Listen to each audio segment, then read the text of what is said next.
अस्सलाम वालेकुम। आज का जो बेसिकली हमारा वीडियो का टॉपिक है वो अनडिटरमाइंड कोफिशिएंट के ऊपर है। ठीक है, जो पहला इससे टॉपिक था वो बेसिकली होमोजीनियस इक्वेशन था। ठीक है, homogeneous equation with constant coefficient. ठीक है, अब अनडिटरमाइंड कोफिशिएंट का क्यों नाम आया यहाँ पे। ठीक है, अब यहाँ पर एक राइट हैंड साइड हमारे पास मिल गई है। हमने कुछ क्वेश्चंस देखे थे जिसमें हमें पता है कि इस साइड को हम क्या कहते हैं, वाई ऑफ सी यानी कॉम्प्लीमेंट्री सोल्यूशन। आगे हम करेंगे ये भी वेरिएशन ऑफ पैरामीटर में। इस साइड को हम क्या कहते हैं बेसिकली, वाई ऑफ सी। ठीक है, इस साइड को हम क्या कहते हैं बेसिकली, वाई ऑफ पी। ठीक है, यानी इसे कहते हैं पर्टिकुलर सोल्यूशन, इसे कहते हैं कॉम्प्लीमेंट्री सोल्यूशन। ठीक है, जो पर्टिकुलर सोल्यूशन है ना बेसिकली ये राइट हैंड साइड। अभी लेफ्ट हैंड साइड के तो क्वेश्चन हमने सोल्व किए हैं जिसमें राइट हैंड साइड क्या होती थी, जीरो। ठीक है, और इस क्वेश्चन को हम सिंपल सोल्व कर लेते थे। ठीक है, अब ये राइट हैंड साइड हमारे पास आ गया जिसे हमने क्या कह दिया, पर्टिकुलर सोल्यूशन। इस पर्टिकुलर सोल्यूशन को जब हम अज्यूम करते हैं ना तो कुछ ऐसी वैल्यूज़ में करते हैं जो हमारे पास अनडिटरमाइंड होती हैं, जिनके कोफिशिएंट हमारे पास क्या होते हैं, अनडिटरमाइंड होते हैं। तो इसलिए इस क्वेश्चन का नाम अनडिटरमाइंड कहा गया है। ठीक है, अब वो पर्टिकुलर सोल्यूशन कौन सी वैल्यूज़ हैं वो मैं आपको दिखाता हूँ। ये वैल्यूज़ हैं, ठीक है, कुछ इस तरह की। फॉर एग्जांपल कि राइट हैंड साइड में मेरे पास अगर एक्स स्क्वायर वाली कोई वैल्यू है, साथ में कुछ भी है, तो मैं इस अनडिटरमाइंड कोफिशिएंट को यूज़ करूँगा, इस वैल्यू को यूज़ में। अनडिटरमाइंड कोफिशिएंट्स क्या है, ए बी और सी, क्योंकि इसकी वैल्यूज़ हमें नहीं पता, जो कि हम फाइंड करेंगे। ठीक है, अभी नहीं पता। अगर x में कोई आ जाती है तो फिर मैं इसे यूज़ करूँगा। ठीक है, अगर x क्यूब में आ जाती है तो इसे यूज़ करूँगा। फॉर एग्जांपल x 4 में आ जाती है तो प्लस डी वाली भी आ जाएगी, यहाँ पर x स्क्वायर आ जाएगा, यहाँ पे x क्यूब आ जाएगा, यहाँ पे x 4 आ जाएगा। ठीक है, इस तरह लिखते हैं। अगर साइन कोस की आ जाती है तो ये वाली है जिसमें a भी है, फिर भी अनडिटरमाइंड है। अब यहाँ पर अगर सिंपल ई वाली आ जाती है तब ये साथ a आ जाएगा। अगर कॉन्स्टेंट आ जाता है, 1 आ जाता है, तब भी साथ यहाँ पर सिंपल एक अनडिटरमाइंड कोफिशिएंट आ जाएगा हमारे पास। अब इसे सोल्व करना स्टार्ट करते हैं। किस तरह करेंगे बेसिकली, अब जो इसी क्वेश्चन का जो हमारे पास y निकलेगा, जो कि बेसिकली फाइनल आंसर है, उसे हम क्या कहेंगे, y of c plus y of p. Y of p इस साइड से जो निकलेगा, मतलब कि बता देता हूँ आपको किस तरह निकलेगा। अब y ऑफ c जो बेसिकली हम यहाँ से फाइंड करते हैं, y ऑफ c कैसे फाइंड करते हैं वो देख लेते हैं पहले। y double dash plus 4y 0। हम सिर्फ इस इक्वेशन को लेट करते हैं, दूसरी साइड हमारे लिए क्या है, 0। ठीक है, और यहाँ पर क्या बनेगा, एम स्क्वायर वाई। ये इसलिए जल्दी कर रहा हूँ क्योंकि ये क्वेश्चन मैंने आपको भी करवाए हैं। अगर आपको नहीं पता किस तरह है तो इससे पिछली वीडियो लाजमी देखिएगा, उसमें मैंने ये टॉपिक डिटेल से बताया। 0। ठीक है, तो यहाँ पर अगर y को मैं निकालें तो M square plus 4 is equal to 0। तो M square is equal to आ जाएगा -4 के।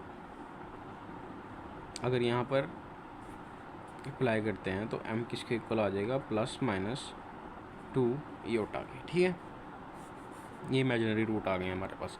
ठीक है, अब m1 और m2 हमारे पास ये निकल चुके हैं। अब ये y कॉम्प्लीमेंट, अब ये मेरे पास कौन सा सोल्यूशन आ गया, कॉम्प्लीमेंट्री। इससे मैं किस तरह लिखूँगा, y of c is equal to E की पावर अल्फ़ा x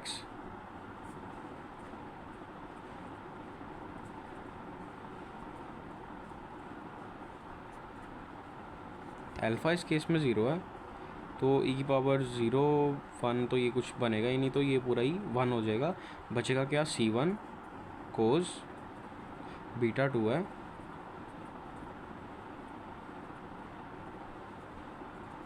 ठीक है, ये मेरे पास क्या आ गया, y ऑफ c आ गया। y complementary. अब पर्टिकुलर सोल्यूशन किस तरह फाइंड करेंगे, उसे फाइंड करने के लिए हम वही इक्वेशन लेट करेंगे। अब ये देखें यहाँ पर ये कौन सी इक्वेशन है, 8x स्क्वायर। ठीक है, x स्क्वायर के लिए जो हमारे पास वो वैल्यू थी पर्टिकुलर सोल्यूशन की, वो क्या थी,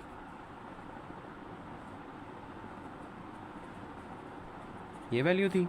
इसे यूज़ करेंगे। इसे यूज़ किस तरह करेंगे, अब इस इक्वेशन में देखें, जो y है हमारे पास, p को बेसिकली अभी के लिए हटा दें, हमें पता है ये y ऑफ p है, इसे हटा दें। ये y यहाँ पर पुट करेंगे, जहाँ पर भी y है वहाँ पर क्या पुट कर देंगे, ये y पुट कर देंगे। ठीक है, ताकि हमें क्या मिल जाए, ये जो हमने बेसिकली ये कोफिशिएंट फाइंड करना है ये हम फाइंड कर लें। y ऑफ p हमने क्या लेट किया, हम p लेट किया है, पर अभी के लिए हम भूल जाते हैं हमने p लिखा है। अब ये y हमने इधर पुट करना है। अब यहाँ पर क्या पुट करना है, y डबल डैश, जो कि हमारे पास नहीं है। कैसे आएगा, इस y का डेरिवेटिव लेंगे, पहले डेरिवेटिव लेते हैं, क्या आएगा, x की रिस्पेक्ट से ही, तो इसका डेरिवेटिव आता है 2ax।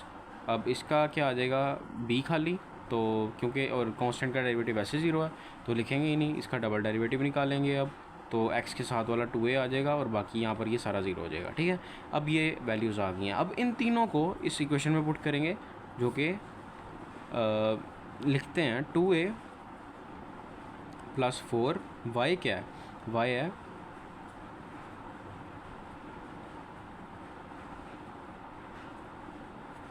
किसके इक्वल है 8x² के, ठीक है।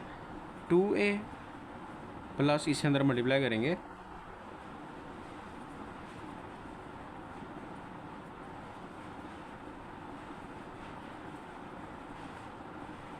ठीक है। अब यहाँ तक आने के बाद अब क्या करेंगे, अब हमें क्या निकालना है ABC।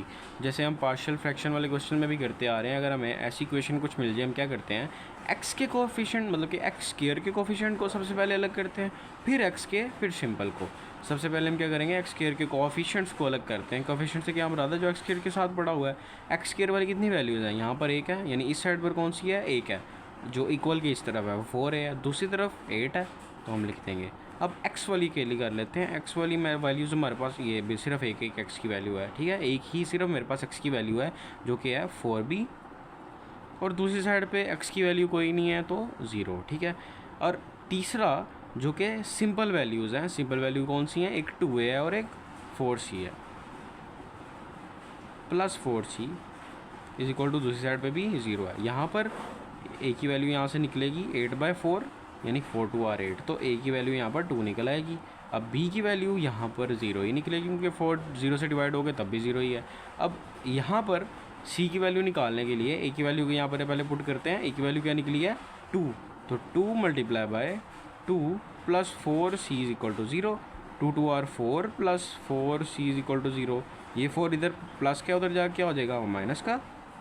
अब ये 4 इधर मल्टीप्लाई और उधर क्या हो जाएगा डिवाइड, तो c की वैल्यू क्या निकल आई हमारे पास -1, ठीक है। c की वैल्यू हमारे पास क्या निकल आई -1, ठीक है।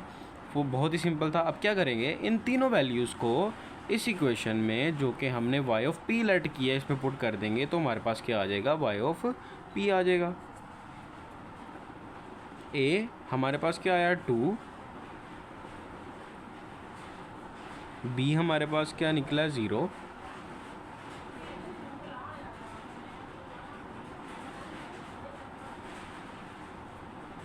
c निकला हमारे पास -1, ठीक है, इज इक्वल टू 2x² -1, जो कि हमारे पास क्या निकला y ऑफ p। अब क्या करेंगे, सिंपल जो हमने इसे और इसे आपस में कंबाइन कर देना है, बस हमारा आंसर आ जाएगा y is equal to y of c plus y of p। y of c क्या निकला है c1 cos 2x plus c2 sin 2x plus, अब ये क्या था 2x² -1। ये हमारा फाइनल स्टैंडर्ड सॉल्यूशन है, ठीक है। अगर यहाँ पर कुछ और वैल्यूज़ आ जाती हैं, जैसे कोई ई वाला क्वेश्चन एक देख लेते हैं।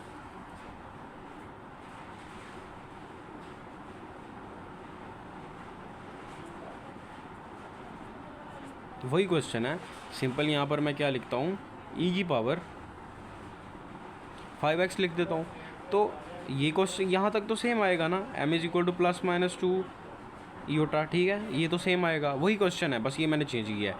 पर्टिकुलर सॉल्यूशन क्या बनेगा a e की पावर 5 ऑफ x, ठीक है, बहुत ही सिंपल है, a e power 5 of x, और क्या निकालेंगे y single derivative y double derivative, यहाँ पर पुट करेंगे, सिंपल वैसे ही आंसर निकलेगा। फॉर एग्जांपल एक इस तरह का क्वेश्चन है जो कि कंफ्यूजिंग क्वेश्चन है, अगर इस तरह का क्वेश्चन आ जाता तब क्या करेंगे। अब देखें फॉर एग्जांपल e की पावर 5x आ जाता है, प्लस यहाँ पर मेरे पास 8x² आ गया। मैंने दोनों क्वेश्चन को कंबाइन करके लिख दिया, वहाँ ये वाली साइड सेम है, ठीक है। अब इस केस में क्या करेंगे, इस केस में भी कोई फ़र्क नहीं पड़ेगा। अब y of complement particular solution क्या निकलेगा, इसका क्या निकलता है, इसका भी क्या निकाला जो हमने a की पावर,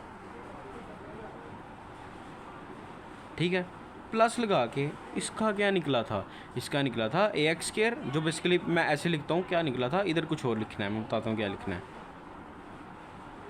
ये निकला था ना। अब इधर क्या करना है, कुछ भी नहीं करना, उतारना है, सही है। पर ये देखें यहाँ पर ए इस्तेमाल हो चुका है। जो चीज़ एक दफ़ा इस्तेमाल हो जाए, ये कॉन्सेप्ट आपने याद रखना है कि वो दोबारा नहीं लिख सकते।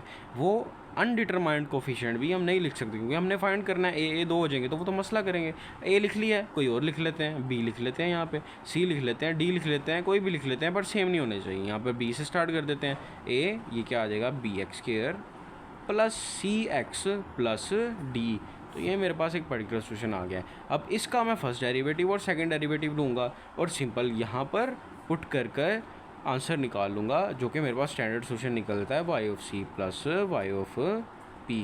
बहुत ही सिंपल क्वेश्चन है, उम्मीद है समझ आ गई होगी। ठीक है, अल्लाह हाफिज़।